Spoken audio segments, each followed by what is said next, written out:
It began with a simple request. White House staff received a letter from a young Navy captain named Emma Caldwell, requesting a meeting with President Donald Trump. Requests like this were rare. Meetings usually came from generals or admirals, not from a 28-year-old captain. Emma was one of the youngest captains in Navy history, but even that didn't fully explain why her letter stood out. It was brief, but powerful. Mr. President, I have something important to discuss, not for my sake, but for those who serve in silence. When the letter reached Trump's desk, he raised an eyebrow. He had met countless military leaders over the years, but a captain of her age requesting a personal meeting was unusual. Let's hear what she has to say, he finally said. Within hours, arrangements were made. The country didn't know it yet, but that meeting would ignite a conversation far beyond the walls of the White House. For Emma, this wasn't just a meeting, it was a mission. As Emma stepped off the military jet in Washington, she felt the weight of unseen eyes on her. Word had leaked that a young Navy captain was meeting the president, and speculation exploded. Social media lit up with theories. A young female Navy captain? That's the leadership we need. One tweet read. Others were less generous, probably just a PR stunt, someone wrote. Emma ignored the noise. She had lived with doubt her entire life. When she joined the Navy at 18, became an officer at 22, and took command at 26. Now, she had a chance to speak not just for herself, but for those who had sacrificed far more. As she approached the White House gates, she took a deep breath. This wasn't about politics. It was about truth. The moment Emma entered the Oval Office, she felt the weight of history. The room was both imposing and oddly warm, filled with portraits of past leaders and the faint scent of polished wood. President Trump stood near his desk, hands in his pockets, studying her with curiosity. Captain Caldwell, he said, I've met generals and admirals, but a 28-year-old captain? That's something you don't see every day. Emma stood at attention. Mr. President, thank you for meeting with me. He gestured for her to sit. Your letter caught my attention. You said this wasn't about you, but about those who serve in silence. Tell me what you meant. Emma didn't hesitate. It means that behind every medal, every mission, there's a cost no one sees. Leadership isn't just about victories, it's about surviving the failures. Trump leaned forward, intrigued. Go on, she took a steadying breath. The country celebrates promotions and success, but they don't talk about the nights leaders lie awake, replaying decisions that cost lives. Trump's expression hardened. You're talking about sacrifice. Not just sacrifice, Emma said. The kind that stays with you? The kind that haunts you? He nodded slowly. What's the hardest sacrifice you've made? Emma clenched her fists. 3 years ago, I made a call in the field. It was supposed to be a routine mission. It went sideways. My best friend, Lieutenant Jake Carter, trusted my decision. He died because of it. The room fell silent. And you carry that every day? Trump asked. Yes, she said. Because leadership isn't about always making the right choice. It's about carrying the weight of the wrong ones. Trump studied her, then leaned back, his tone unexpectedly reflective. When you're president, every decision affects millions. You try to do the right thing, but no matter what, someone pays the price. Sometimes you never know if you made the right call. Emma hadn't expected that level of honesty. Then, why do it? She asked. Trump smiled faintly. Same reason you do, Captain. If you don't, someone else will, and you'd rather carry that weight yourself. For the first time, Emma thought maybe he does understand. She spoke softly now.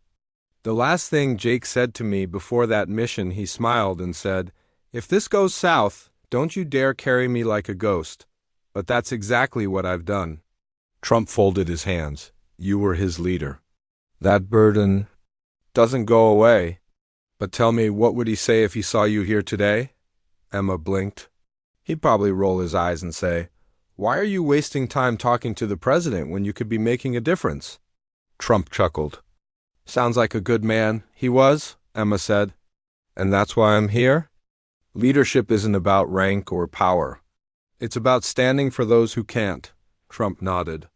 Then let's make sure they hear you. Outside, the media was in a frenzy. Headlines speculated wildly. promotions, politics, hidden agendas. Emma ignored it all. You want me to speak publicly? She asked. Trump shrugged. You wanted to speak for those who serve in silence. Here's your chance. That night, alone in her hotel room, Emma replayed Jake's words in her mind. If you ever get the chance to speak for those who can't do it, she picked up her phone and sent a single text. Tell the president I'll do it. The next morning, Emma adjusted her uniform in the mirror.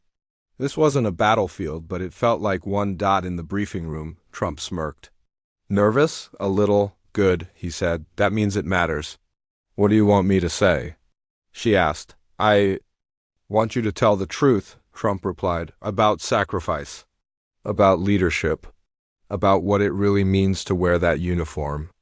She hesitated. People will judge me. They always do, he said. The question is whether you'll let them define you or define yourself. Emma squared her shoulders. Let's do this. The White House press room was packed. Cameras flashed.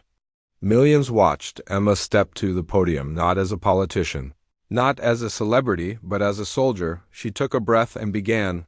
America loves its heroes. We celebrate success, medals, and victories. But we don't talk enough about those who never come home or those who do, but leave pieces of themselves behind. The room was silent. Emma stood at the podium, the weight of the moment pressing against her chest. She continued, her voice steady but unmistakably human. I wear this uniform with pride. But leadership isn't about rank, it's about responsibility. 3 years ago, I made a decision that cost a man his life.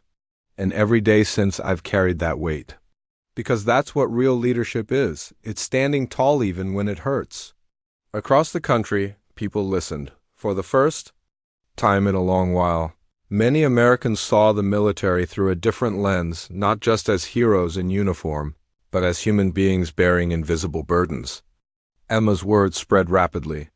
Social media erupted. Finally, someone is telling the truth about leadership. I lost my brother in combat.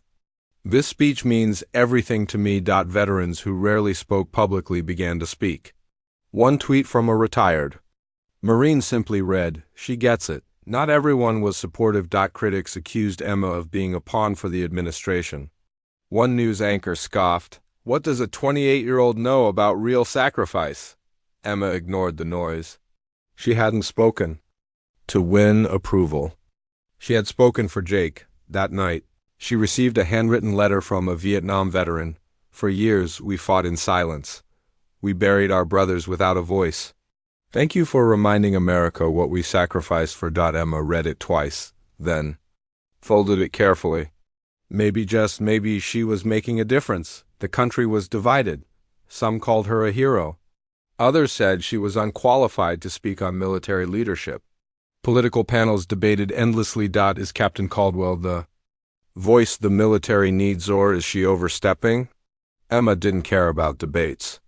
She had only one goal, to make sure no soldier ever felt alone in their struggle. That evening, Trump called her. Well, Captain, he said, looks like you've got people talking.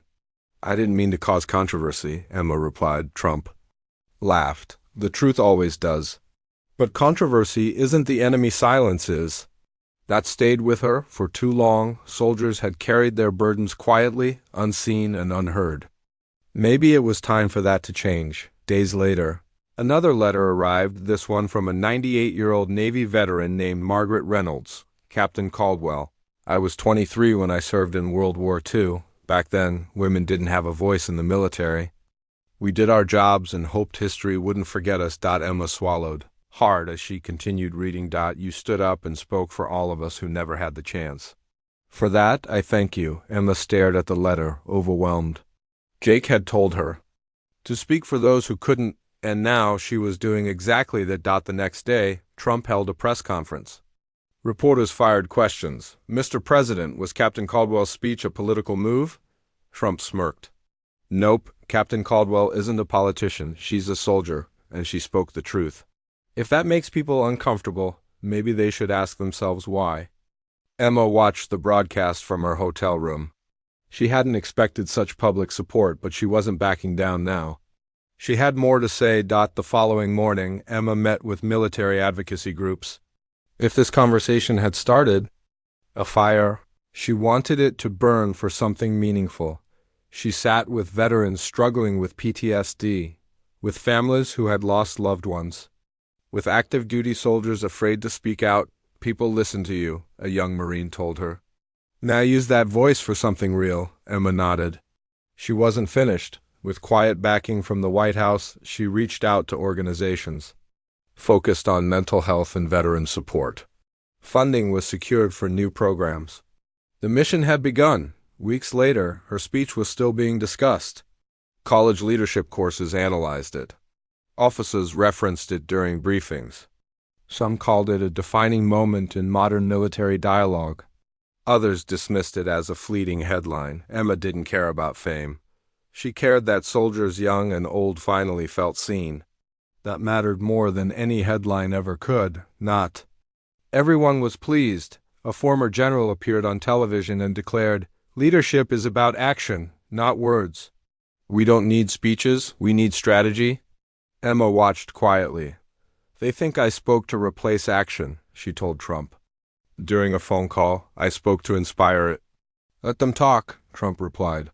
"History remembers the ones who take a stand." Emma wasn't backing down. Soon, emails flooded in from active duty soldiers. "Thank you for saying what we couldn't. I thought I was alone. You proved I'm not."